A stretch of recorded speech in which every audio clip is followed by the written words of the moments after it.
India America വ്യാപാര കരാർ ചർച്ചകൾ പുനരാരംഭിക്കാനിരിക്കെ വീണ്ടും പ്രകോപനവുമായി ഡൊണാൾഡ് ട്രംപ്. ഇന്ത്യക്ക് 25% അധിക തീരുവ പ്രഖ്യാപിച്ചു. ഇറാനുമായി വാണിജ്യ ബന്ധമുള്ള രാജ്യങ്ങൾക്കാണ് തീരുവ ഏർപ്പെടുത്തിയത്.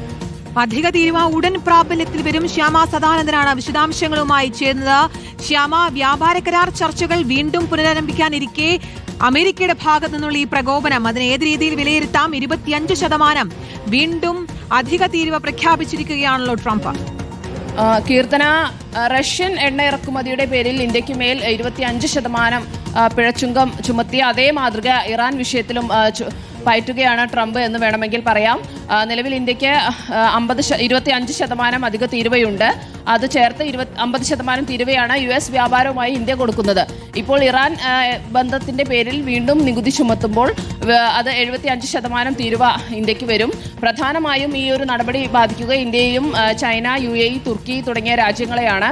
ഇത് വലിയ വെല്ലുവിളി സൃഷ്ടിക്കും. വ്യാപാര കരാറുമായുള്ള ചർച്ചകൾ ഇന്ന് തുടങ്ങാനിരിക്കെ തന്നെയാണ് ട്രംപിന്റെ ഈ ഒരു പ്രഖ്യാപനം വന്നിരിക്കുന്നത് എന്നും പ്രധാനമാണ്. ഇന്ത്യ വലിയ സുഹൃത്താണ്, വ്യാപാര പങ്കാളിയാണ് എന്നൊക്കെ ഇന്നലെയാണ് സ്ഥാനമേറ്റ പുതിയ സ്ഥാനപതി സെർജിയോ ഗോർ പറഞ്ഞത്. അതിന് പിന്നാലെയാണ് ട്രംപിന്റെ ഈ നടപടി വന്നിട്ടുള്ളത് എന്നതും ശക്തമാണ്. ഇറാനിയൻ എണ്ണയ്ക്ക് ഉപരോധമുള്ളതിനാൽ ഇന്ത്യ ഇറാനിൽ നിന്ന് എണ്ണ വാങ്ങുന്നത് നിർത്തിയിട്ടുണ്ടെങ്കിലും മറ്റു വിഷയങ്ങളിലുള്ള വ്യാപാര ബന്ധം തുടരുന്നുണ്ട്. പതിറ്റാണ്ടുകളായി ഇന്ത്യയും ഇറാനും സജീവ വ്യാപാര പങ്കാളികൾ തന്നെയാണ്.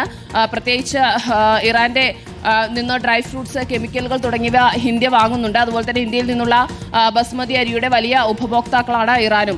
ഈ തരത്തിൽ തന്നെ വലിയ വ്യാപാര ബന്ധം ഇന്ത്യയും ഇറാനും തമ്മിൽ നിലനിൽക്കുമ്പോൾ തന്നെയാണ് ട്രംപിന്റെ ഇത്തരത്തിലുള്ള ഒരു തീരുവ ഭീഷണി വരുന്നത്. ഈ തീരുവ കൂടി വരുമ്പോൾ നിലവിൽ 75% തീരുവ ഇന്ത്യക്ക് മേൽ വരും. ഇത് വലിയ പ്രതിസന്ധിയാണ് ഇന്ത്യൻ സാമ്പത്തിക അവസ്ഥയ്ക്ക് തന്നെ സൃഷ്ടിക്കാൻ പോകുന്നത്. എന്തായാലും ഇന്ന് വ്യാപാര ചർച്ചകൾ തുടങ്ങാനിരിക്കെ ഈ വിഷയം കൂടി അതിൽ ചർച്ചയാകുമെന്ന് തന്നെയാണ് പ്രതീക്ഷിക്കുന്നത്. കീർത്തന. ശരി, ശ്യാമ സദാനന്ദനാണ് വിശദാംശങ്ങൾ നൽകിയത്.